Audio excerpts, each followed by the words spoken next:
The message arrived at exactly midnight, Earth Standard Time. It came from the Velthari Empire, the largest and most powerful civilization in the known galaxy. The message was short and full of pride. It said that the Imperial fleet would pass through human space to reach their enemy on the other side. They did not ask for permission. They simply informed Earth that it would happen. Ambassador Yuna read the message 3 times. She sat alone in her office on Unity Station, the massive human structure that floated between Earth and Mars. The lights were dim. The only sound was the soft hum of the station's systems. She had served as Earth's voice to the galaxy for 15 years. She had seen many things, but this message made her feel something she had not felt in a long time. It made her feel tired. This was the 3rd time the Velthari had done this. The first time, they sent scout ships through human territory without warning. Earth sent a polite message asking them to request permission in the future. The Velthari ignored it. The second time, they moved a small fleet through human space to attack a minor species called the Rithani. Earth sent a stronger message. The Velthari responded with laughter and insults. Now they were doing it again. And this time, they were sending their main battle fleet. 3,000 warships would pass directly through the Sol system, right past Earth itself. Yuna picked up her communication device and called Commander Tay. He answered immediately, even though it was the middle of the night. "You saw the message," Yuna said. "It was not a question." "I saw it," Tay replied. His voice was calm and steady, as it always was. He commanded, "Station Horizon," the outermost human defense post. He had been a soldier for 30 years. "They will arrive in 6 days. The council meets in 4 hours," Yuna said. "They will want options." "There is only one option left," Tay said quietly. "We gave them 2 chances. We were patient. We were kind. They saw our patience as weakness. They saw our kindness as fear." Yuna closed her eyes. She knew he was right. But she also knew what would happen next. The galaxy would change forever. There would be no going back.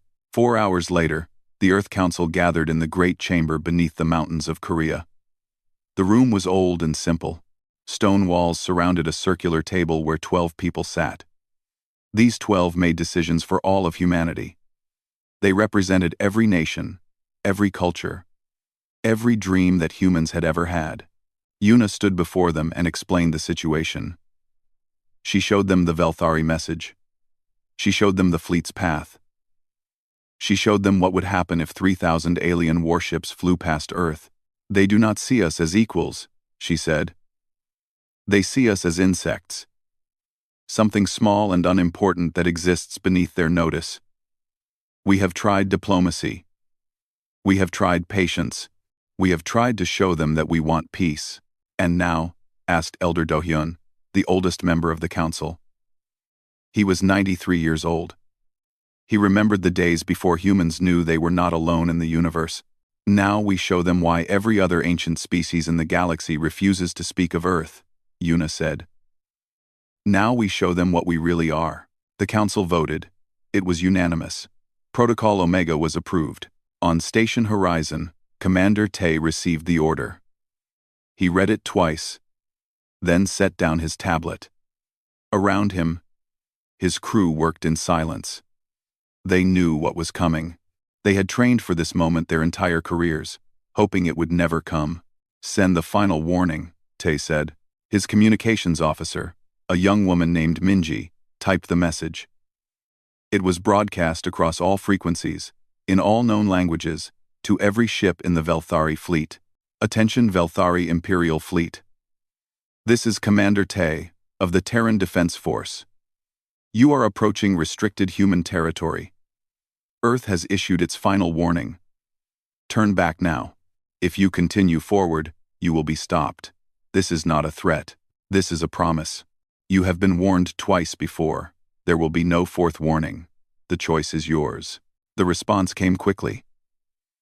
It was from Admiral Kethros, commander of the Velthari fleet. His image appeared on the screen.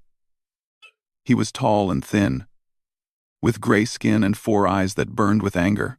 Little human, Kithros said, his voice dripping with contempt. Your species has existed for a mere moment. The Velthari Empire has ruled for 10,000 years. We have conquered 100 worlds. We have crushed 1,000 rebellions. You dare to threaten us? You dare to issue warnings to your betters? Kithros laughed. It was an ugly sound. We will pass through your space. We will do as we please. And if you try to stop us, we will reduce your little planet to ash. Then we will sell your survivors as slaves. That is the fate of species who forget their place. The transmission ended. Tay sat in silence for a long moment. Around him, his crew waited. Some were angry. Some were scared. All were ready. Send his message to Earth, Tay said finally. Let the council hear how the Velthari respond to peace. Sir, Minji said quietly. What happens now? Tay stood and walked to the window. Outside, he could see the stars. Somewhere out there, 3,000 warships were coming. They thought they were coming to show humanity its place. They were wrong. Now, Tay said, we teach them why the ancient species call us the sleeping giants. Now we wake up. He turned back to his crew. Activate Protocol Omega. Send the signal to all stations. It is time for the galaxy to learn that Earth's patience was not weakness. It was mercy.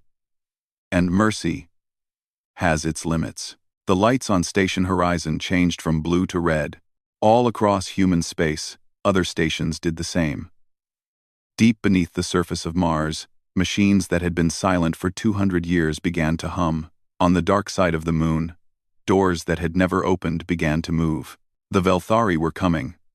They expected to find a primitive species. They expected easy conquest. They expected fear. They were about to discover how wrong they were. Admiral Kithros stood on the bridge of his flagship, the Eternal Dominion. It was the largest warship in the Velthari fleet. It was the largest warship in the known galaxy. 2 kilometers long, armed with weapons that could crack a planet in half. Crewed by 10,000 of the Empire's finest soldiers. Kithros had commanded this ship for 40 years. He had never lost a battle. Around him, his fleet moved through space like a great swarm of metal insects. 3,000 ships, each one carrying death and destruction. They had conquered 12 species with this fleet. They had ended wars before they began simply by arriving. When other civilizations saw the Velthari Armada, they surrendered. It was the smart choice. It was the only choice. But these humans were not smart. They had sent their little warning. They had made their little threats. Kithros found it amusing. He had studied the humans briefly before this mission. They were a young species, barely 400 years into space travel. They had spread to a few dozen worlds. They had a small military. They preferred trade and diplomacy over war. Weak, Kithros thought. Foolish, soft. Admiral, his second-in-command said, we are approaching the edge of human space. Should we raise shields? Kithros laughed. Why? What will they do? Throw rocks at us? The bridge crew laughed with him. It was good to laugh. It made the journey less boring. Far away, on station horizon, Commander Tay watched the Velthari fleet on his screens. The ships appeared as thousands of small dots, moving in perfect formation. They were still 2 days away, but they were coming fast. Protocol Omega is fully active, reported Lieutenant Suman, his tactical officer. He was young, only 25, but brilliant. He had helped design some of the systems they were about to use. All 17 stations are online.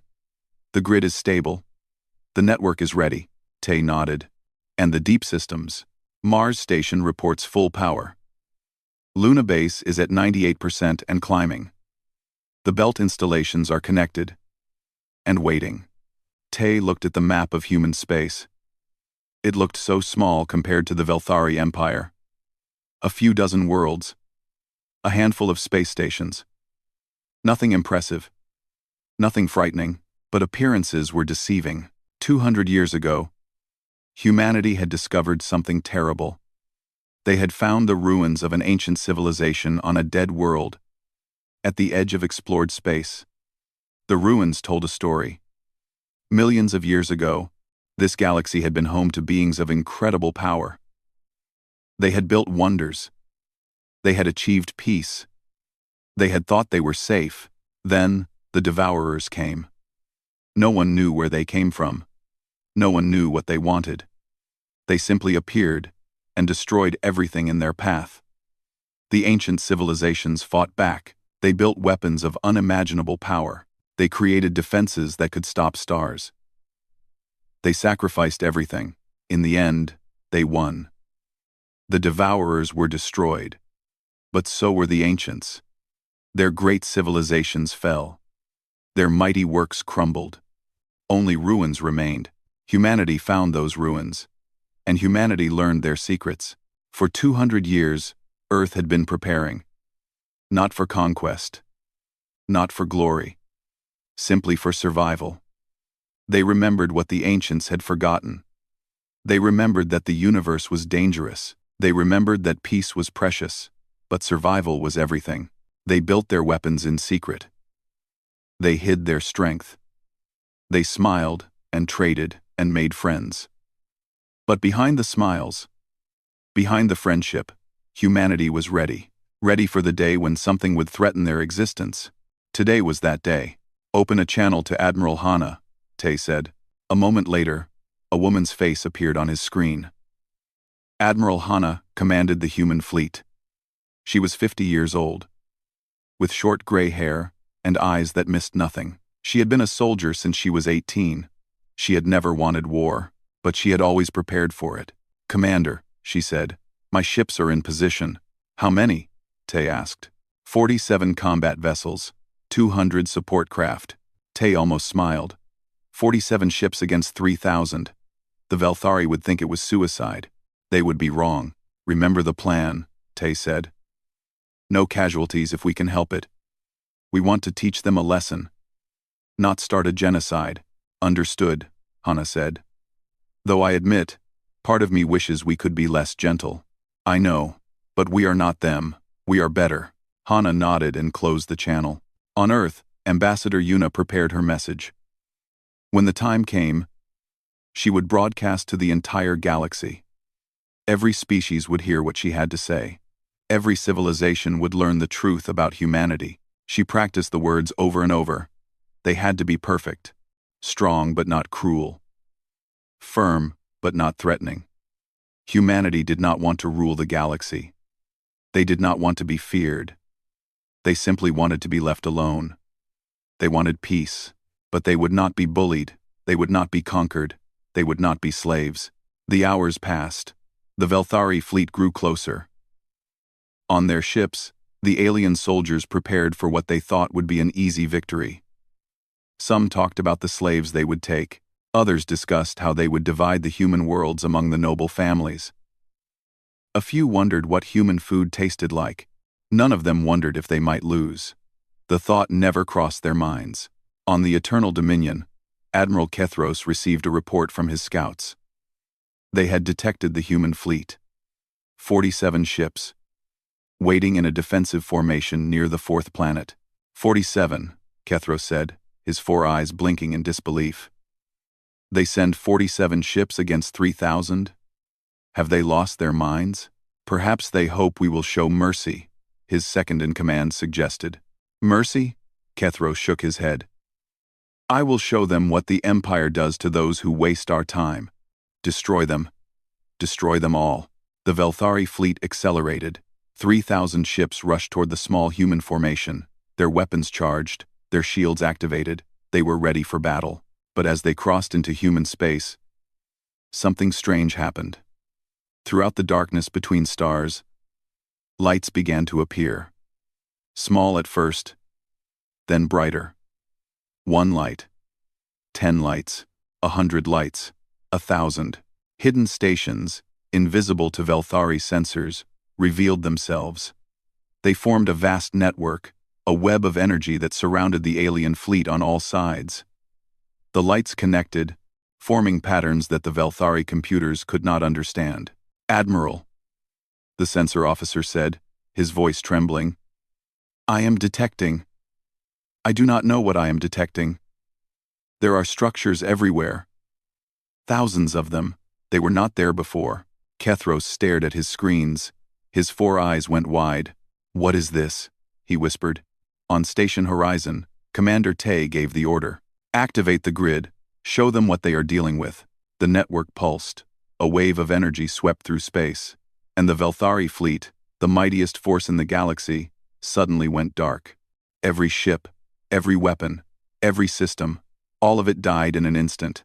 3,000 warships drifted helplessly in the void, completely powerless. The humans had not fired a single shot. Silence filled the bridge of the Eternal Dominion. The lights were dead. The engines were dead. The weapons, the shields, the life support, everything was dead. Emergency power flickered weakly, providing just enough light to see the fear on every face. Admiral Kethros stood frozen at his command station. His 4 eyes stared at screens that showed nothing. His hands gripped the rail until his gray knuckles turned white. For the first time in his long career, he did not know what to do. Report, he said. His voice came out as a whisper. All systems are down, Admiral. His second-in-command spoke slowly, checking instruments that barely functioned. Every ship in the fleet reports the same. We have no weapons, no shields, no propulsion. Life support is running on emergency reserves. We have perhaps 6 hours of air remaining. How? Kethros demanded. How is this possible? We have the most advanced technology in the galaxy. Our shields can withstand anything.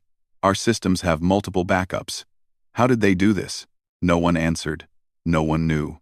Outside, in the cold darkness of space, the human fleet approached. 47 ships moved through the disabled Velthari armada like shepherds walking among sleeping sheep. They did not fire. They did not threaten. They simply watched and waited. On the bridge of the human flagship, Admiral Hana observed the chaos with calm eyes. Around her, officers monitored every Velthari ship. They tracked life signs, power levels, and emergency systems.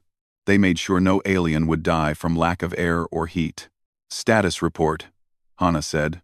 All 3,000 ships are disabled, reported Captain Jehoon, her tactical officer. 0 casualties. Their emergency systems will keep them alive for approximately 8 hours. We can extend that if needed. Good. Open a channel to the Velthari flagship. A moment later, Kethros saw light on his communication screen. The face of a human woman appeared. She had gray hair and calm eyes. She did not look angry. She did not look proud. She simply looked tired. Admiral Kethros, she said. I am Admiral Hana of the Terran Defense Force. Your fleet has been disabled. Your weapons are useless. Your shields are gone. You are completely at our mercy. Kethros said nothing. His pride wanted him to shout, to threaten, to promise revenge. But for once, his pride was silent. He was staring at something impossible. His entire fleet, the most powerful force in the galaxy, had been stopped by a species he considered primitive. They had been stopped without a single shot being fired. We could destroy you, Hana continued. Right now, in this moment, we could kill everyone in your fleet. 3,000 ships, millions of your people. We have that power. We have always had that power. She paused to let the words sink in, but we choose not to. We do not want war. We do not want conquest. We do not want revenge. We simply want to be left alone. We want peace. Then why? Kethros finally spoke. His voice was rough. Why show us this? Why reveal what you can do? Because you gave us no choice. We asked you nicely to respect our borders. You laughed. We warned you twice. You ignored us. You threatened to burn our world. You threatened to enslave our people. You left us no option except this one. Hana leaned forward slightly. So now you know the truth. Now you know what humanity really is. We are not the weak, primitive species you imagined. We are something else entirely, and this demonstration This thing we have done to your fleet, this is nothing. This is the smallest taste of what we can do. Far away, on Unity Station, Ambassador Yuna began her broadcast. Her voice reached every corner of the galaxy. Every species heard her words. People of the galaxy. I am Ambassador Yuna, speaking for Earth and all of humanity. Today, the Velthari Empire learned a lesson that we hoped we would never have to teach. They learned that humanity's patience is not weakness. Our kindness is not fear. Our desire for peace is not surrender. She took a breath. 200 years ago, we discovered the ruins of the ancient ones, the civilizations that came before. We learned their secrets. We inherited their knowledge. We built weapons that could darken stars and defenses that could stop fleets. We did this not because we wanted power, but because we remembered what the ancients forgot. The universe is dangerous. Peace must be protected. We hid our strength because we did not want to frighten anyone. We smiled and traded, and made friends because that is who we are. We genuinely want peace. We genuinely want friendship, but we will not be bullied. We will not be threatened. We will not be conquered. The Velthari fleet is disabled but alive. We have not killed a single one of them. We could have. We chose not to. That choice should tell you everything you need to know about humanity. We do not seek destruction. We seek understanding. From this day forward, Earth and human space is restricted territory. Any ship that enters without permission will be stopped. Any fleet that threatens our people will be disabled. Any empire that tries to conquer us will learn the same lesson the Velthari learned today. We do not want to be feared. But if fear is the only thing that will earn us respect, then fear us. Fear us and leave us in peace. The broadcast ended. On the Eternal Dominion, Kithros listened to the human ambassador's words. Each sentence struck him like a physical blow. Everything he thought he knew was wrong. Everything the Empire believed was a lie. Admiral, Hannah said through the communication screen. In a few hours, we will restore power to your ships. Your weapons and shields will remain disabled until you leave human space. Your engines and life support will function normally. You will return home and deliver a message to your emperor. What message? Kethros asked quietly. Tell him that humanity offers peace. Tell him that we wish to be friends. Tell him that we will trade, cooperate, and work together for the good of all species. But also tell him this. If the Velthari ever threaten Earth again, if any ship crosses our borders without permission, we will not be so gentle next time. Hannah's eyes hardened. We disabled your fleet because we wanted to teach a lesson, not commit murder. But make no mistake, Admiral. If you force us to fight, we will fight. And we will win. Not because we want to, but because we must. Because that is what humanity does. We survive. No matter what. No matter who tries to stop us. We survive. The communication ended. Kethros stood alone on his dark bridge.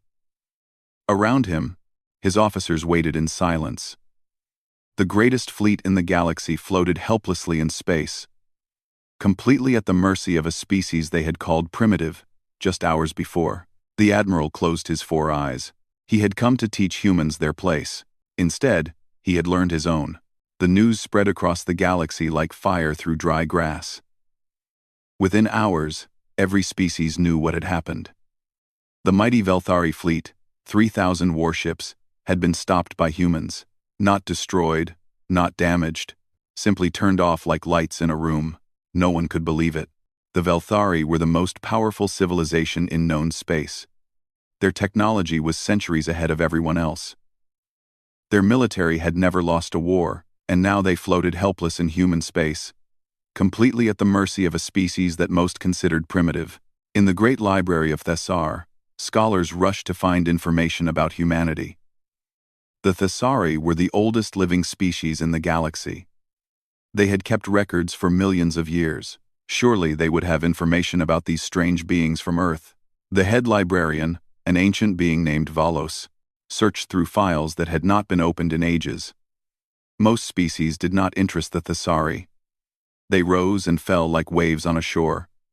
But something about humans, had always bothered Velas, something that did not fit. She found the file deep in the restricted section. It was marked with a symbol she had only seen once before, on records about the Ancient Ones themselves. The symbol meant danger. It meant caution. It meant pay attention. Velas opened the file and began to read. As she read, her 3 hearts began to beat faster. By the time she finished, she understood everything. She called an emergency meeting of the Galactic Council. The council chamber was packed. Representatives from every major species filled the seats. They had all seen the news. They had all heard Ambassador Yuna's broadcast. Now, they wanted answers. Velas walked to the center of the chamber. She was small and old, but every eye watched her. The Thesari were respected. When they spoke, others listened. "You want to know about humans," she said. Her voice was quiet, but carried to every corner of the room. "You want to know how they did what they did. You want to know if you should fear them." She paused. "You should." Murmurs filled the chamber. Velas raised a hand for silence. "Let me tell you the history of humanity. Not the history they share with traitors and diplomats. The real history. The history they try to forget." Velas activated a display. Images appeared in the air above her. Images of Earth through the ages. Humans evolved on a dangerous world. Their planet was violent. Earthquakes, volcanoes, floods, ice ages. Every few thousand years, something tried to kill them all. They survived. They always survived. But the planet was not their greatest enemy. They were their own greatest enemy. Images changed. Wars. Terrible wars. Humans fighting humans with weapons of increasing power. In their short history, humans fought over 12,000 wars among themselves. 12,000. Most species fight perhaps 100 wars before they learn peace or destroy themselves. Humans fought 12,000 and kept going. The chamber was silent. They invented weapons that could crack atoms. They created poisons that could kill everything on their world. They built bombs that could burn entire cities in seconds. And they used these weapons on each other. Velas showed images that made several representatives look away. Cities in flames, mushroom clouds rising into the sky, landscapes turned to glass by unimaginable heat. They came close to extinction several times. By their own hands, through their own wars, they were perhaps the most violent species we have ever recorded. Then why are they still here?" asked the Velthari representative, his voice bitter. "Why did they not destroy themselves?" "Because they learned," Velas said simply. "Unlike most violent species, humans had another quality. They could change. They could look at their history, see the horror, and choose a different path. About 300 of their years ago, they finally achieved lasting peace among themselves. It was not easy. It took generations. But they did it. They stopped fighting each other and started working together. And then they went to the stars." Velas showed images of human ships leaving Earth. Simple vessels at first, then larger ones, then massive stations and colonies. When they discovered other species, they had a choice. They could conquer, as they had conquered each other for thousands of years. Or they could try something new. They chose peace, they chose trade, they chose friendship. But they never forgot what they were. They never forgot the wars. They never forgot the weapons. They never forgot that the universe was dangerous and that peace could end at any moment. So they prepared. In secret, they built defenses beyond anything the galaxy has seen since the Ancient Ones fell. They created weapons that make Velthari technology look like children's toys. They were ready for the day when peace would fail. Velas looked directly at the Velthari representative. "Your empire saw a young species and assumed they were weak. You saw their kindness and assumed they were soft. You saw their patience and assumed they were afraid. You were wrong about everything. Humans are not peaceful because they are weak. They are peaceful because they know exactly what they are capable of. They have seen the worst of themselves. They have looked into the darkness and pulled back from the edge. They choose peace every single day. Not because it is easy, but because they know what happens when they choose war. That is why you should fear them. Not because they might attack you. They will not, unless you force them. Fear them because they are the only species in history that learned to control their own violence. They are monsters who chose to become gentle, and monsters who choose to be gentle are far more dangerous than monsters who know nothing else. The chamber remained silent for a long moment. Finally, a representative from a small species spoke up. What should we do? How do we deal with humans now? 101st way. 101st with humans.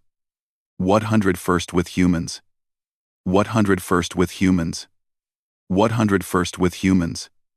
101st with humans. 101st with humans. 100. Veloz smiled sadly. You do exactly what they asked. You respect their borders. You treat them as equals. You trade with them and learn from them, and let them be your friends. Because that is what they truly want. They want peace. They want connection. They want to be part of a galaxy that works together instead of fighting. But never, ever, make the mistake of thinking their kindness is weakness. Never assume their patience is endless. Never push them so far that they have no choice but to become what they used to be. Because if that day comes, if humanity ever decides that peace is impossible, if they ever let the monsters out again, Veloz shook her head, there is nothing in this galaxy that could stop them. Nothing at all. The meeting ended. The representatives returned to their ships and their worlds. They carried with them a new understanding of humanity, a new respect, and yes, a new fear. On Earth, Ambassador Yuna watched the reports from the council meeting. She saw the images Veloz had shown. The wars, the weapons, the horror of humanity's past. She closed her eyes and remembered her grandfather's stories. Stories of the last great war, before the final peace. Stories of cities burning and millions dying. And the world coming so close to ending. That was why humans chose peace.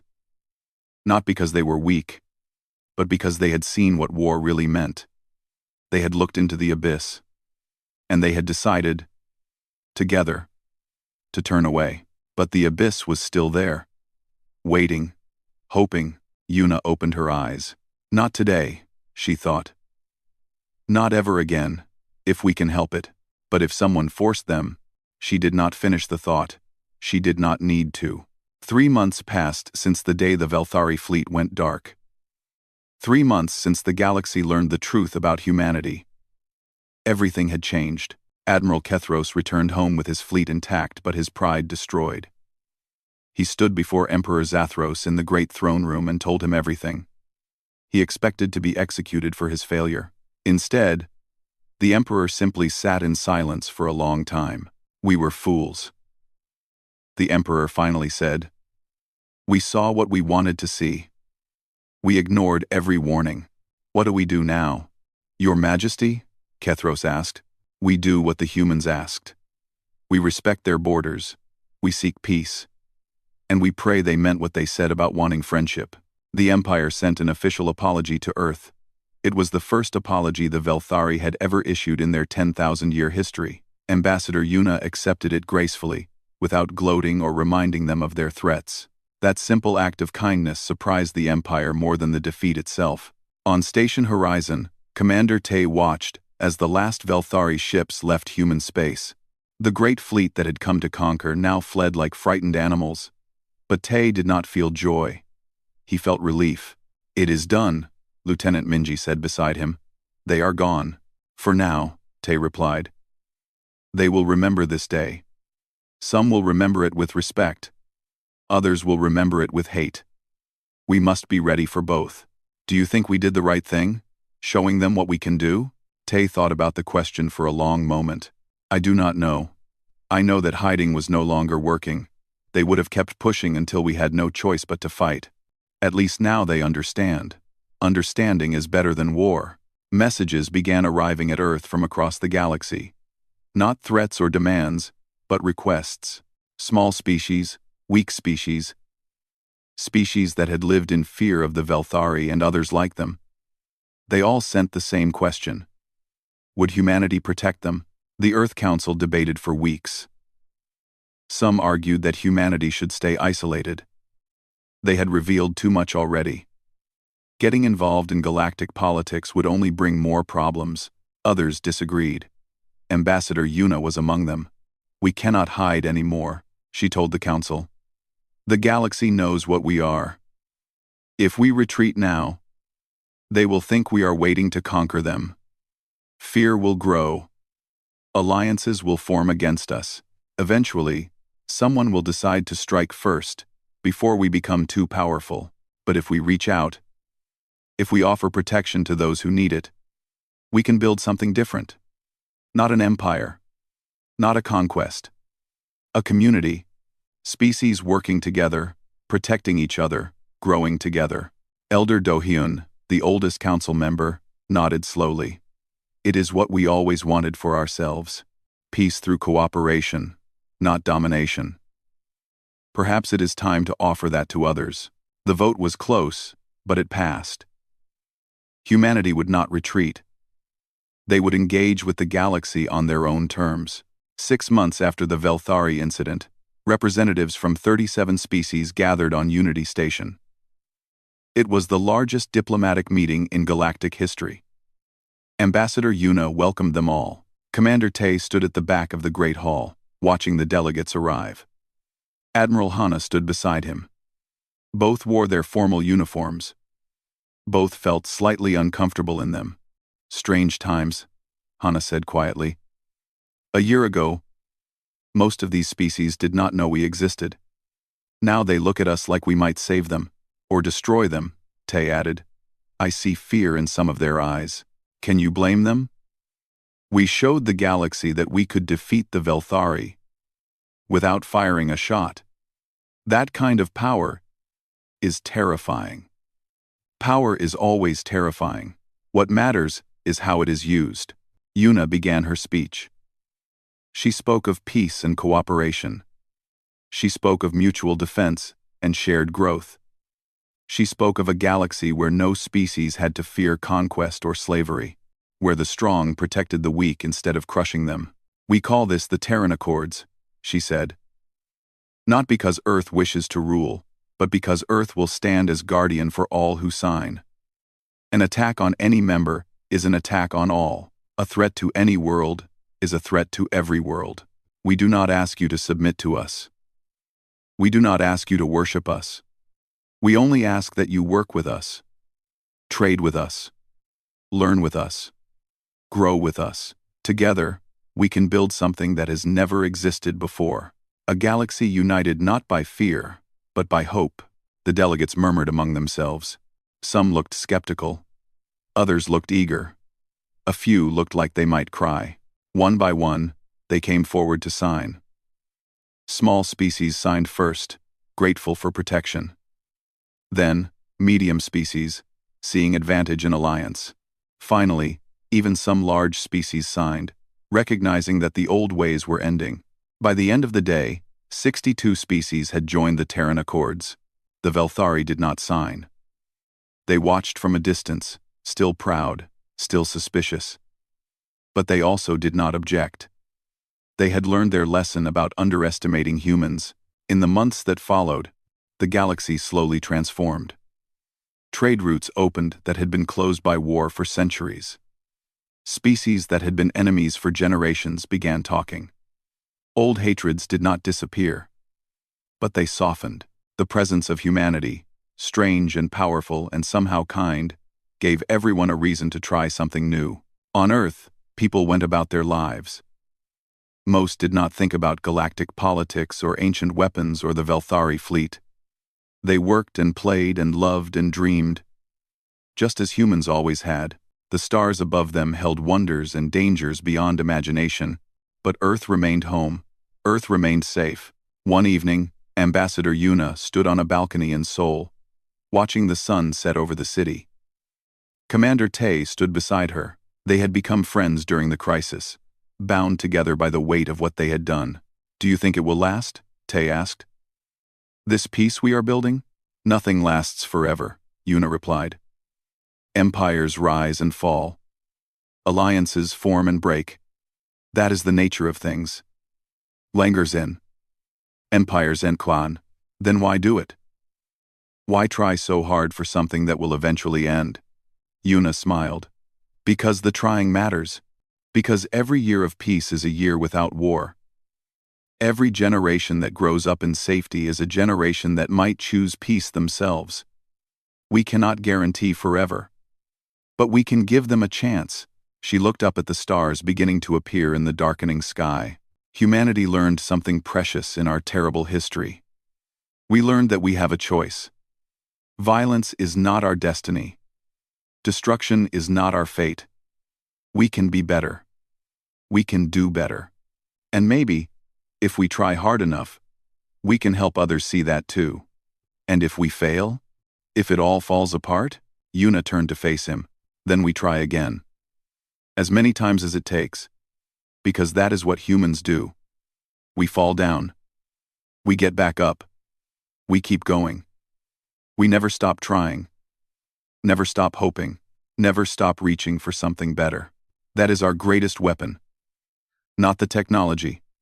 Not the ancient secrets. Just the simple, stubborn belief that tomorrow can be better than today.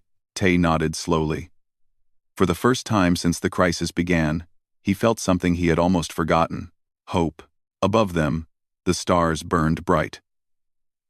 Somewhere out there, species that had lived in fear for generations now slept peacefully, knowing that Earth watched over them. Somewhere out there, enemies who had fought for centuries now sat at the same table, talking instead of killing. It was not perfect. It would never be perfect. But it was better. And better was worth fighting for. Humanity had issued its final warning. The galaxy had listened. Now, together, they would build something new. Something worth protecting. Something worth hoping for. Something that might, just might, last forever.